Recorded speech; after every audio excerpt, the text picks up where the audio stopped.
फिर कोई आया दिलेजार, नहीं कोई नहीं, राह रो होगा कहीं और चला जाएगा। ढल चुकी रात, बिखरने लगा तारों का गुबार, लड़खड़ाने लगे ऐवानों में ख्वाबीदा। पाकिस्तान में उर्दू जुबान और इसकी सही तलफ्फुज के बादशाह कहलाए जाने वाले ज़िया मोहिउद्दीन पाकिस्तान का रोशन चेहरा थे। उन्होंने अपने फन से तहरीरों में ऐसी जान डाली कि वो सुनने वालों के जहनों पर नक्श हो गई। सहर अंगेज अंदाजे बयान रखने वाले ज़िया मोहिउद्दीन जिस दुनिया से रुखसत हो गए और अपनी वसी और शानदार विरासत आने वाली नस्लों को अतिया कर गए। ज़िया मोहिउद्दीन की दिलचस्प और कामयाबी से भरपूर जिंदगी के बारे में हम बताएंगे और उन्हें शानदार फनी खिदमात पर ट्रिब्यूट पेश करेंगे आज की इस वीडियो में। ढल चुकी रात, बिखरने लगा तारों का गुबार, लड़खड़ाने लगे ऐवानों में ख्वाबीदा चराग, सो गई रास्ता तक तक के हर एक राह गुजार।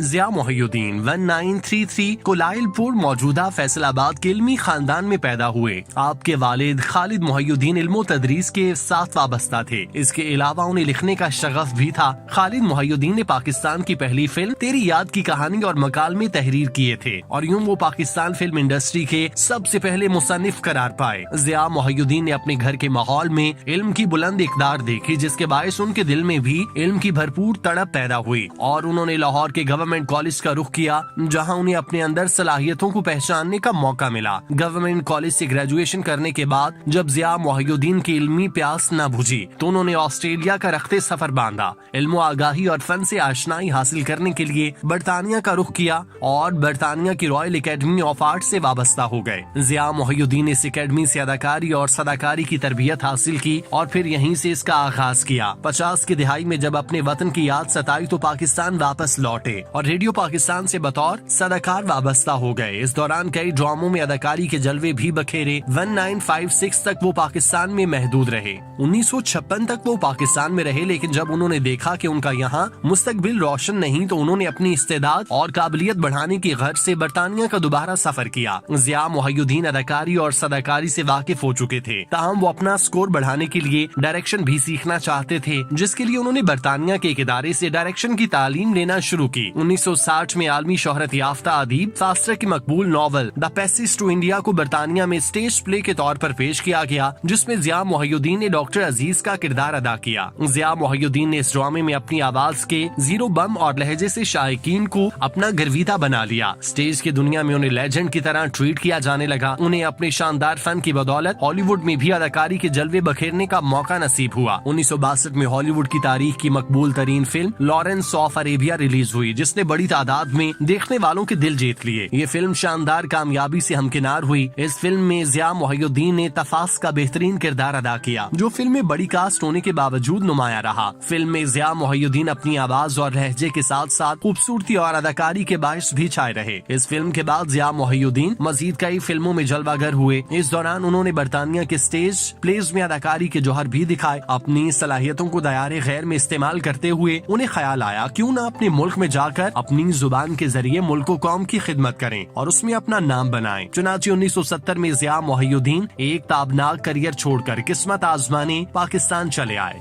लब अगर नहीं हिलते हाथ जाग उठते हैं, हाथ जाग उठते हैं राह का निशान बनकर, नूर की ज़बां बनकर, हाथ बोल उठते हैं सुबह की अज़ां बनकर, रोशनी से डरते। पीटीवी पर ज़िया मोहिउद्दीन ने द ज़िया मोहिउद्दीन शो की बुनियाद रखी, जिसमें मुख्तलिफ शोबाहाए जिंदगी से ताल्लुक रखने वाली शख्सियात को मदऊ किया जाता। इस शो में ज़िया मोहिउद्दीन अपनी जुबान और लहजे से ऐसा असर घोलते थे कि सुनने वालों के कानों में उनकी बातें खुद ब खुद उतरने लग जाती। यही वजह थी कि उनका शो मकबूलियत के नित नए रिकॉर्ड करने में भरपूर तरीके से कामयाब रहा। कॉमेडियन जीनियस मोइन अख्तर को पहली बार स्क्रीन पर ज़िया मोहिउद्दीन ने अपने शो से मुतारिफ कराया था। ज़िया मोहिउद्दीन वो वाहिद फनकार थे जो पाकिस्तान में उर्दू जुबान की तरवीज का फरीजा सर अंजाम देते हुए मकबूल हो रहे थे। उनके प्रोग्राम की बदौलत पाकिस्तानियों को उर्दू जुबान से मोहब्बत होने लगी थी और उन्होंने ज़िया मोहिउद्दीन की तरह उर्दू बोलने की तगदो शुरू कर दी। ज़िया मोहिउद्दीन ने हॉलीवुड के साथ साथ लॉलीवुड में भी काम किया। उनकी पहली फिल्म मुजरिम कौन थी, जो 1970 को रिलीज हुई। इस फिल्म की कास्ट में रोजीना, रंगीला, नमू, अलाउद्दीन, रेहान और सुल्तान राही शामिल थे। ज़िया मोहिउद्दीन चूँकि हॉलीवुड में काम करके आए थे और उनके काम से सभी खुश थे, ताहम लॉलीवुड में प्रोफेशनलिज्म की किल्लत और मयार के कहत के बायस उन्होंने फिल्मी स्क्रीन से दूर रहने का फैसला किया। ज़िया मोहिउद्दीन ने अपनी काबिलियत को टीवी और स्टेज तक महदूद रखते हुए उर्दू अदब के कई लाजवाल फनपारों को ड्रामों में ढालकर स्टेज पर पेश किया, जिसे खूब सराहा गया। ज़िया मोहिउद्दीन अपनी बेमिसाल आवाज से इस अंदाज में शायरी पढ़ते कि सुनने वाला झूम उठता। उनकी इस काबिलियत के बारे में मरहूम मुश्ताक यूसुफी ने कहा था कि ज़िया मोहिउद्दीन अगर मुर्दा से मुर्दा शायर का भी शेर पढ़े तो वो जिंदा हो जाए। ज़िया मोहिउद्दीन को उनके फन की वजह से फनी इदारों में आला ओहदों पर फाइज होने का मौका मिला, जिसकी बदौलत उन्होंने फन की खूब खिदमत करते हुए आला मयार से रोशनास करवाया। जनरल ज़िया ने जब मुल्की कवानीन को पामाल करके मार्शल लॉ नाफिज किया तो फनून लतीफा सेंसरशिप और पाबंदियों की जद में आ गया, जिस पर ज़िया मोहिउद्दीन बेहद मायूस हुए और मुल्क छोड़कर बरतानवी शहर बर्मिंघम में मुकीम हो गए और वहाँ के स्टेज से मुंसलिक हो गए। 2004 में पाकिस्तान के सदर परवेज मुशर्रफ ने उनकी सलाहियतों का फायदा उठाने के लिए खुसूसी तौर पर पाकिस्तान बुलाया और national academy of performing arts की बुनियाद रखने की हिदायत की। तकरीबन 67 साल तक थिएटर और फिल्म इंडस्ट्री से मुंसलिक रहने वाले ज़िया मोहिउद्दीन 2005 से 2021 तक national academy of performing art नापा से बतौर बानी और सरबराह वाबस्ता रहे। इसके बाद वो इस ओहदे से अपनी मर्जी से सुबकदोश होकर अपनी खिदमत इदारे को रजाकाराना तौर पर दे रहे थे।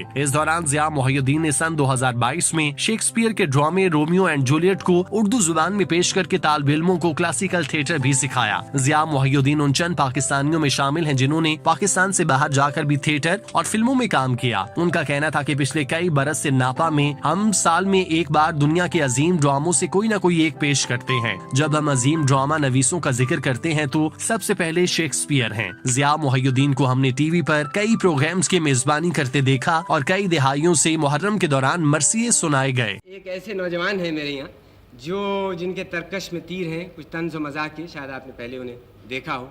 आइए मिलिए उनसे। मुईन अख्तर साहब फिल्मी अदाकारों की नकल करते हैं या मैं अदाकारों की भी करता हूँ। उर्दू अदब में तंज़ो मज़ाक के आका मुश्ताक यूसुफी ने ज़िया मोहिउद्दीन के बारे में एक जगह लिखा कि ज़िया अगर किसी मुर्दा से मुर्दा अदीब की तहरीर पढ़ लें तो वो फिर जिंदा हो जाता है। ये वाहिद अदबी शख्सियत है जिनके पढ़ने और बोलने के ढंग को आलमी शोहरत नसीब हुई। आवाज की खनक, गंगा जमनी लहजा, आवाज का उतार चढ़ाव, शेर पढ़ने का कदीमी और जदीद अंदाज, ऐसा कि इल्मो फिक्र से मुज़य्यन इंसान अश अश कर उठता है। दिल करता है वो पढ़ते रहें और हम सुनते रहें। ज़िया मोहिउद्दीन को अंग्रेजी और उर्दू जुबान का शहजादा कहा जाता है। उन्होंने उर्दू जुबान के नायाब शायर और फिलासफर मिर्जा असदुल्ला खान गालिब के खुतूत जिस अंदाज में पढ़े उससे उन्हें बहुत शोहरत मिली। वह ऐसे बाकमाल फनकार थे जिन्होंने फन की कई जहतें मुतारिफ कराईं और इस सब के अलावा वो आला दर्जे के मरसिया ख्वां भी थे। इस शोबे में उन्हें मुनफरिद मकाम हासिल है। उनके अंग्रेजी टीवी ड्रामों में danger man, the Avenger man, in A suitcase, death of a prince, the jewel pride, in the crown और फैमिली सरे फहरिस्त हैं। इसमें कोई शक नहीं कि वो सर से पांव तक सिर्फ एक तख्लीकी फनकार थे, साथ ही साथ वो इंतहाई शाइस्ता और मुहज्जब इंसान थे, जिसकी वजह से दुनिया भर में उन्हें एक काबिल एहतराम शख्स समझा जाता था। यहाँ ये बात काबिल जिक्र है कि ज़िया मोहिउद्दीन ने उर्दू अदब की तरवीज और तशरीह के लिए अहम किरदार अदा किया। ज़िया मोहिउद्दीन की आवाज ही उनकी असल शनाख्त है। खूबसूरत आवाज और इल्हामी लहजे की वजह से उन्होंने वो मकाम पैदा किया जो आज तक किसी को नसीब ना हो सका। उर्दू अदब के लाजवाल फनपारों को स्टेज पर इस अंदाज और लहजे में पेश किया गया कि दुनिया को उर्दू जुबान से इश्क हो गया। ज़िया मोहिउद्दीन को अंग्रेजी और उर्दू जुबान का शहजादा कहा जाता है। बीबीसी को सन 2022 में दिए गए इंटरव्यू में जब उनसे पाकिस्तानी टीवी ड्रामों के बारे में सवाल पूछा गया तो ज़िया मोहिउद्दीन ने कहा कि आखिरी बार उन्होंने 1981 में पाकिस्तानी ड्रामा देखा था। उन्होंने कहा था कि मैं ड्रामे कतई नहीं देखता, मुझे कोई कमी नहीं महसूस होती, सुना है मगर बहुत अच्छे होते हैं। मैं कभी कभी खबरें देखता हूँ वरना टीवी देखना बहुत कम होता है। कभी खबरें अल जजीरा पर देखता हूँ, कभी बीबीसी पर देख लेता हूँ। मुतालिया करता हूँ, 2 बजे तक नींद आ जाती है तो ठीक, ना आए तो नहीं। ज़िया मोहिउद्दीन का शिकवा था कि पाकिस्तानी टीवी पर गलत तलफ्फुज बोला जाता है। उन्होंने मलिक, मिल्क और मुल्क का हवाला दिया और कहा जेर जबर और पेश से लफ्ज और मतलब बदल जाता है। उन्होंने कहा था कि मुख्तलिफ अल्फाज जिन्हें हम आम तौर पर और टीवी ड्रामों में गलत अदा करते हैं जैसे कब्र, फिक्र, सबर वगैरह, हम किस किस का रोना रोएं। There are many contemporary references and even some caricatures of well-known figures of India today. I don't spare the film world either.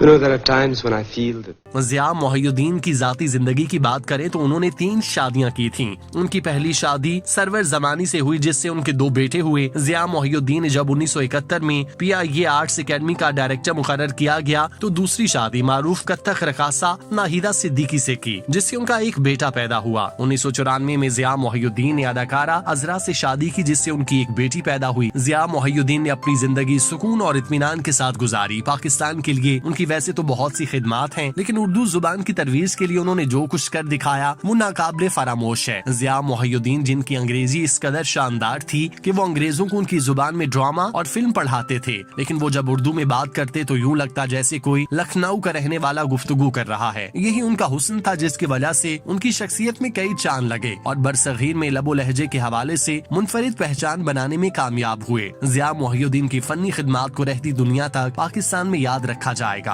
अल्लाह पाक उनके दराजात बुलंद फरमाए, आमीन।